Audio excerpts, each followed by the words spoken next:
तो जो सबसे पहला और बड़ा चेंज मैं कहूँगा दोस्तों, आपने अक्सर सुना होगा कि हमारे देश में जो स्कूल का एजुकेशन सिस्टम है वो 10+2 के ऊपर बेसिस है। मतलब कि क्लास फर्स्ट से लेकर क्लास 12 तक इसको हम कहते हैं 10+2। लेकिन ये पूरी तरह से चेंज होने वाला है। अब जो नया फॉर्मेट आएगा वो होगा आपका 5+3+3+4 फॉर्मेट। तो यहां पर ये है क्या बेसिकली, तो जो पहला 5 साल की स्कूलिंग होगी इसको यहां पर सरकार का कहना है कि ये होने वाला है फाउंडेशन स्टेज। मतलब कि जो हमारी शिक्षा की नींव है वो इन 5 साल में तय होगी। अब ये नींव कैसे होगी, आपने सुना होगा राइट टू एजुकेशन में जो सरकार है वो फ्री एजुकेशन प्रोवाइड करती है। वो कौन से क्लास से कौन से क्लास तक करती है, ये करती है आपका फर्स्ट क्लास से लेकर 8th क्लास तक, राइट।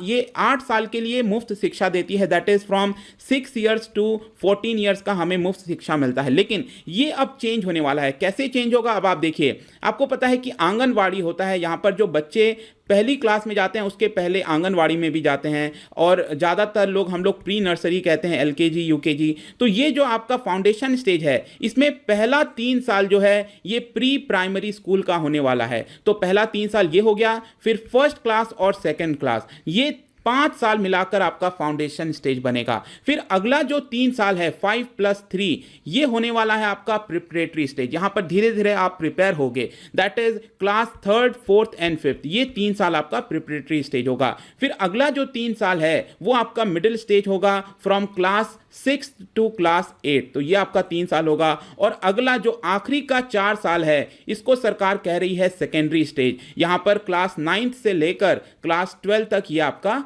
होने वाला है। तो यहां पर एक इंपॉर्टेंट चीज नोटिस करिएगा आप सभी लोग कि अभी तक हमारे राइट टू एजुकेशन में क्या होता था कि यहां पर जो 6 साल से लेकर जो 14 ईयर्स तक का स्टूडेंट्स है वो यहाँ पर मुफ्त में शिक्षा प्राप्त कर सकता था। लेकिन ये वाला जो पूरा सिस्टम सरकार लेके आई है, मुझे ऐसा लगता है कि अब सरकार जो है यहाँ पर जो प्रिपरेटरी प्री प्राइमरी स्कूल से लेकर दैट इज 3 ईयर्स से लेकर 18 ईयर्स तक की जितनी भी शिक्षा है वो अब सरकार यहाँ पर मुफ्त करने वाली होगी। अभी ये फॉर्मल नहीं हुआ है लेकिन ये शिक्षा प्रणाली के अकॉर्डिंग यहाँ पर ये होना चाहिए, ऐसा मेरा मानना है। प्लस इसमें एक बहुत ही इंपॉर्टेंट चेंज ये भी है दोस्तों, आपने अक्सर सुना होगा कि आप 8th क्लास से 9th क्लास में जाते हो या फिर कई स्कूल में तो 10th क्लास के बाद आपको तुरंत स्ट्रीम चुनना होता है कि क्या आप आर्ट्स में जाना चाहोगे, कॉमर्स में जाना चाहोगे, साइंस में जाना चाहोगे। जो अच्छा नंबर लाता है वो साइंस में चला जाता है। किसी बच्चे को यहाँ पर फिजिक्स पसंद है, किसी को इकोनॉमिक्स पसंद है, लेकिन हो सकता है कई सारे बच्चे हों जिनको फिजिक्स और इकोनॉमिक्स दोनों पसंद है, तो क्यों नहीं वो दोनों इसकी शिक्षा प्राप्त कर सकते हैं।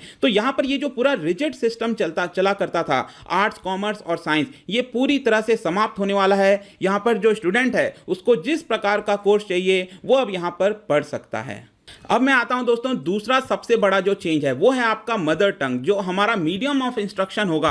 अब आप खुद सोच के देखिए, मैं आपको ये वीडियो रिकॉर्ड कर रहा हूं, अगर मैं इसको इंग्लिश या किसी और भाषा में करूंगा शायद आप उतनी अच्छे से नहीं समझ पाओगे, लेकिन क्योंकि आपको हिंदी अच्छे से पता है, आप हिंदी समझ सकते हो, तो आप अच्छे से चीज़ों को समझ पा रहे हो। और यहाँ पर ये जो पॉलिसी लाई गई है, यहाँ पर भी सरकार का ये कहना है कि जो बच्चे होते हैं वो कॉन्सेप्ट्स को और अच्छे से समझ पाते हैं अपनी होम लैंग्वेज में, जो मदर टंग होती है, जो उस स्टेट की वहाँ पर होती है, लैंग्वेज चला करता है, लोकल लैंग्वेज होता है। इसलिए यहाँ पर सरकार जो है प्रिफर करेगी मदर टंग में यहाँ पर इंस्ट्रक्शन देने के लिए। लेकिन हमारे देश में एक बहुत बड़ा यहाँ पर एक प्रोटेस्ट ना स्टार्ट हो जाए, इसको देखते हुए सरकार ने क्या किया है, इसको जस्ट रिकमेंड बोला है। यहां पर सरकार ने इसको कंपलसरी नहीं किया है, ध्यान रखना, इसको जस्ट एक रिकमेंडेशन दिया है और ये कहा है कि जहां तक पॉसिबल हो एटलीस्ट 5th क्लास तक यहां पर मदर टंग में जो इंस्ट्रक्शन है, जो मीडियम है वो करना चाहिए, वो उसी लैंग्वेज का यूज़ करना चाहिए। और उसके आगे भी अगर पॉसिबल हो till class 8th and even beyond, वहाँ पर भी जो लोकल लैंग्वेज है, मदर टंग है, उसका इस्तेमाल करना चाहिए। और ये दोनों चीज़ें जो है आपकी पब्लिक और प्राइवेट यहाँ पर लागू होंगी, ठीक है। लेकिन यहाँ ध्यान रखना, ये आपका एज अ रिकमेंडेशन है, राइट। और यहाँ पर ऐसा नहीं कहा जा रहा है कि जो इंग्लिश की वैल्यू है उसको कम कर दी जाए, इंग्लिश की वैल्यू रहेगी, लेकिन कॉन्सेप्ट समझने के लिए अच्छे से बच्चों को यहाँ पर चीज़ें समझ में आए, इसलिए यहां पर रीजनल लैंग्वेज को ज्यादा बढ़ावा देने के लिए कहा जा रहा है। अब मैं आता हूं तीसरी सबसे बड़ी चीज के ऊपर। आप सबको पता है कि हमारे देश में एक सबसे बड़ी जो एजुकेशन में प्रॉब्लम आती है वो है आपका जो इनकम गैप है, जिसके पास पैसा है वो काफ़ी अच्छे से शिक्षा प्राप्त कर पाता है, जिसके पास नहीं है वो नहीं कर पाता है।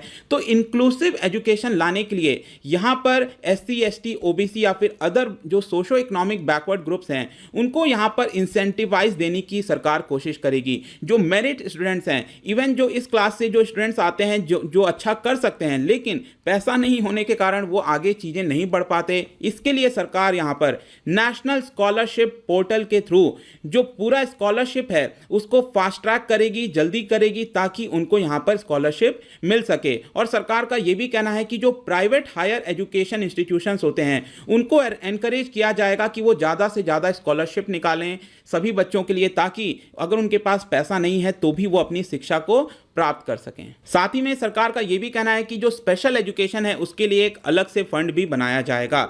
अब मैं आता हूं यहां पर अगले जो सबसे इंपॉर्टेंट चीज है, fourth, that is multi disciplinary approach. अब देखिएगा, इसको ध्यान से समझिएगा, ये है क्या। आपको पता है कि हमारे देश के अंदर कई सारे आपको stand alone higher education institutes मिलेंगे। इसका मतलब ये हुआ कि आपने देखा होगा कई सारे इंजीनियरिंग कॉलेजेस होते हैं, तो इंजीनियरिंग कॉलेजेस में क्या होता है कि वो सिर्फ इंजीनियरिंग की पढ़ाई कराते हैं, वहां पर आपको कोई और सब्जेक्ट नहीं मिल सकता है। अगर आप इंजीनियरिंग आपको अच्छा लगता है लेकिन साथ में इकोनॉमिक्स भी अच्छा लगता है, हिस्ट्री भी अच्छा लगता है, ज्योग्राफी भी अच्छा लगता है, लेकिन आप वहां पर पढ़ नहीं पाते हो। क्यों? क्योंकि वहां पर इसकी सुविधा नहीं है। तो सरकार का यह कहना है कि इस तरह के जो stand alone higher education institutions होते हैं इसको हमें इवॉल्व करके मल्टी डिसिप्लिनरी में लाना है। मतलब कि जो एक स्टूडेंट है उसको एक ही चीज में एक्सपर्ट नहीं होना चाहिए, यहां पर उसको सभी चीजों की थोड़ी थोड़ी एटलीस्ट नॉलेज होनी चाहिए। इसको ब्रॉड बेस्ड फ्लेक्सिबल लर्निंग कहा जाता है। और अभी हमारे देश में जितने भी इंस्टीट्यूशंस हैं जो कि सिर्फ सिंगल स्ट्रीम की पढ़ाई करवा रहे हैं, स्पेशली जो टेक्निकल एजुकेशंस हो गए, उनको धीरे धीरे फेज आउट कर दिया जाएगा, खत्म कर दिया जाएगा और उनको प्रोत्साहित किया जाएगा सभी यूनिवर्सिटीज़ और कॉलेजेस को, ताकि वो 2030 तक मल्टी डिसिप्लिनरी बन सकें।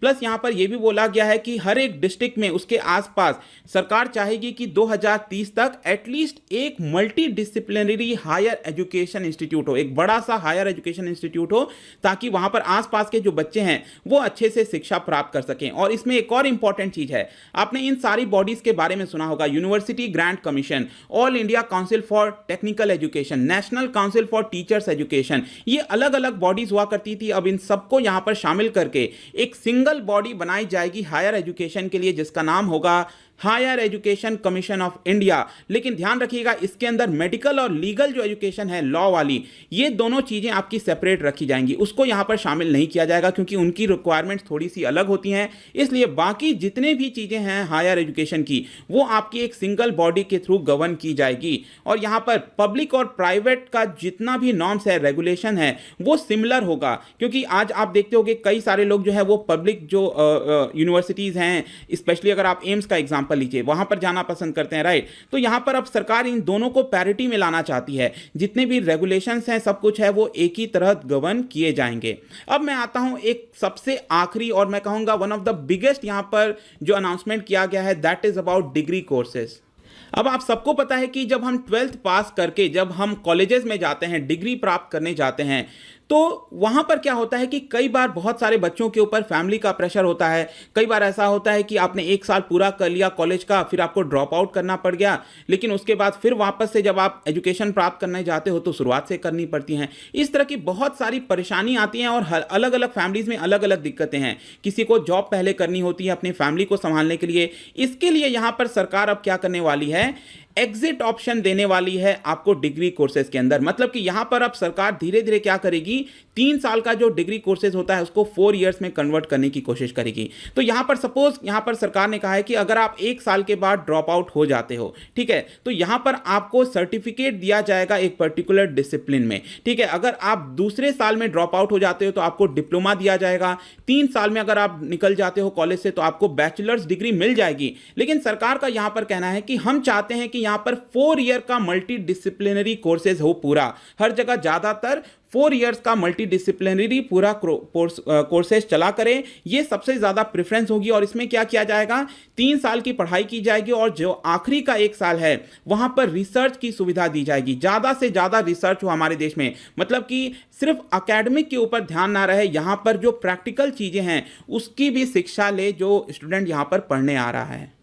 प्लस इसी के साथ साथ यहां पर सरकार ने एक और बहुत अच्छी सुविधा लेकर आने वाली है, that is about academic bank of credit. अब देखिएगा ये वर्क कैसे करता है। जैसे कि आपने देखा होगा, अगर आपने क्रेडिट कार्ड यूज किया है या फिर डेबिट कार्ड, कोई भी कार्ड यूज करते हो, तो जब भी आप शॉपिंग करते हो तो क्या होता है, उसमें से कुछ पॉइंट्स आपके इकट्ठा हो जाते हैं और उस पॉइंट्स को आप आगे चलकर यूज कर सकते हो। तो कुछ वैसा ही सिस्टम सरकार यहां पर लाने वाली है। यहां पर एक तरह का डिजिटली स्टोर किया जाएगा आपका अकेडमिक क्रेडिट्स। मतलब कि आपने कोई स्पेशल शिक्षा प्राप्त की, हायर एजुकेशन में आपने 1 साल 2 साल का कोर्स पूरा कर लिया, वहां पर आपका उसका बेनिफिट क्या है, इसके लिए डिजिटली यहां पर आपका स्टोर हो जाएगा कि आपने इतना क्रेडिट प्राप्त किया, जिसकी वजह से यहां पर अगर किसी ने थोड़ा बहुत भी पढ़ा है तो उसका क्रेडिट यहां पर स्कोर होगा और फिर आगे चलकर वापस आकर अगर उस चीज को कंटिन्यू करना चाहता है तो वो क्रेडिट फिर से और ज्यादा ऐड हो जाएगा।